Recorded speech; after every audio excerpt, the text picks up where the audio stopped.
Good morning students, आप सबका आज की ऑनलाइन मैथमेटिक्स की क्लास में वेलकम है। आज से हम नया टॉपिक शुरू करने जा रहे हैं। ये 12th क्लास के लिए बहुत ही इंपॉर्टेंट टॉपिक है, वेक्टर अलजेब्रा।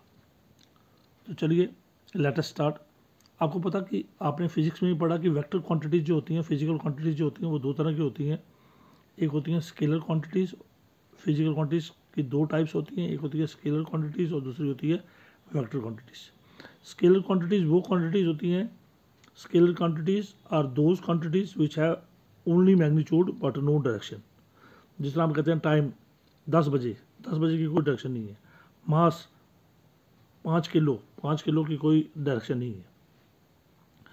तो स्पीड 13 किलोमीटर, इसकी कोई डायरेक्शन, किस डायरेक्शन में जाना है नहीं है। तो ये मास, टाइम, स्पीड, ये ऐसी क्वांटिटीज़ हैं, इनको स्केलर कहते हैं क्योंकि इनकी खाली मैग्नीट्यूड है, इनकी डायरेक्शन मैग्नीट्यूड होता है वैल्यू। जैसे टाइम है 60 सेकंड, ये 60 जो है ये मैग्नीट्यूड है।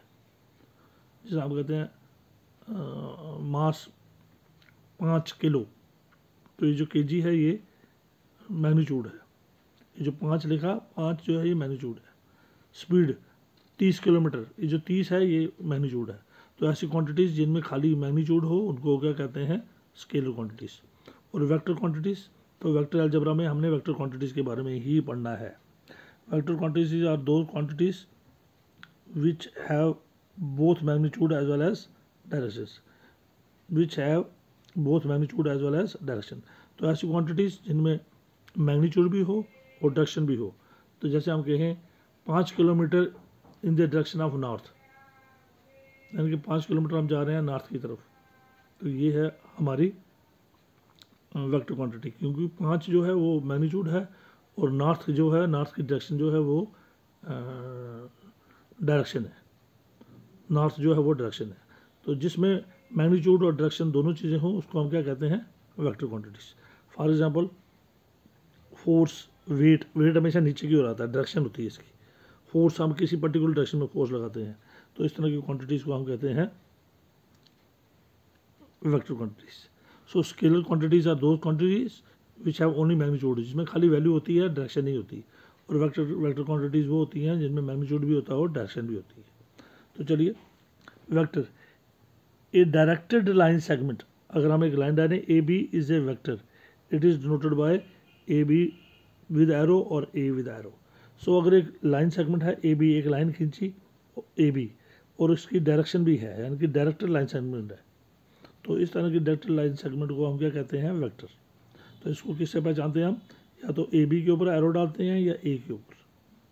सो ए बी को हम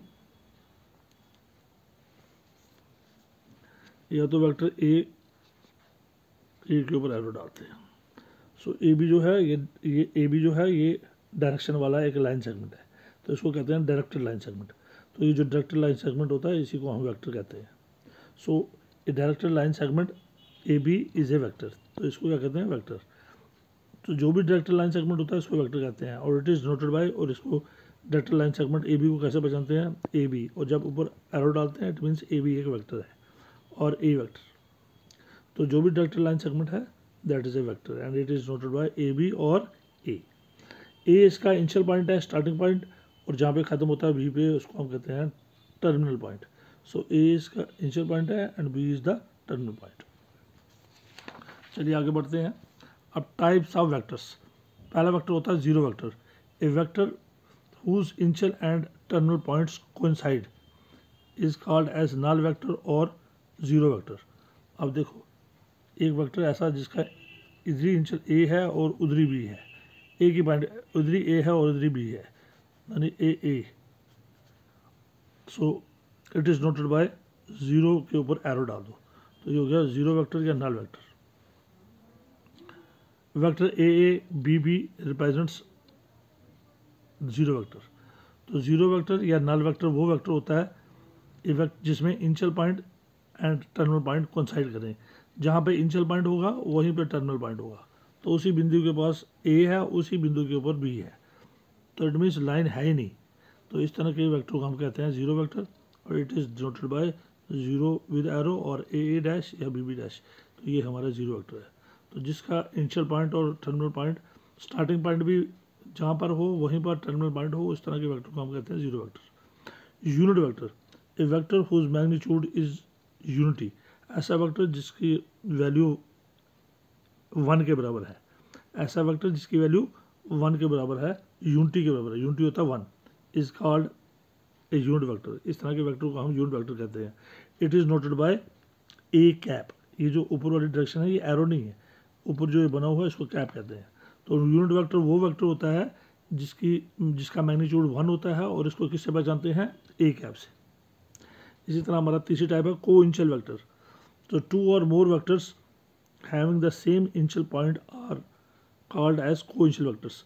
तो ऐसे वेक्टर्स जिनका स्टार्टिंग पॉइंट सेम हो, इस तरह के वेक्टर्स को हम कहते हैं को इनिशियल वेक्टर्स। अब देखिए 3 वेक्टर्स हैं, एक है ओ पी, एक है ओ क्यू और एक है ओ आर। सबका स्टार्टिंग पॉइंट क्या है,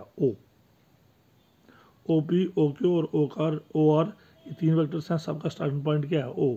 सो 2 या 2 से ज़्यादा वेक्टर्स जिनका स्टार्टिंग पॉइंट सेम हो, इनिशियल पॉइंट सेम हो, उसको हम कहते हैं को इनिशियल वेक्टर्स। को इनिशियल मीन्स कि सबका इनिशियल पॉइंट सेम है। इसके बाद कोलिनियर वेक्टर्स।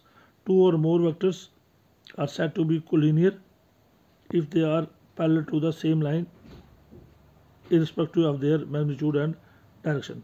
अगर 2 या 2 से ज़्यादा वेक्टर्स एक ही लाइन के पैरेलल हों, उनका जो मर्जी मैग्नीट्यूड हो और जो मर्जी उनकी डायरेक्शन हो, जिस मर्जी डायरेक्शन में हो, लेकिन अगर वो सेम लाइन, एक ही लाइन के तीनों पैरेलल हैं, 2 या 2 से ज़्यादा वेक्टर्स अगर एक ही लाइन के पैरेलल हैं, जो मर्जी उनकी डायरेक्शन हो, चाहे जो मर्जी उनका मैग्नीट्यूड हो, तो इस तरह के वेक्टर को कहते हैं कोलिनियर वेक्टर्स।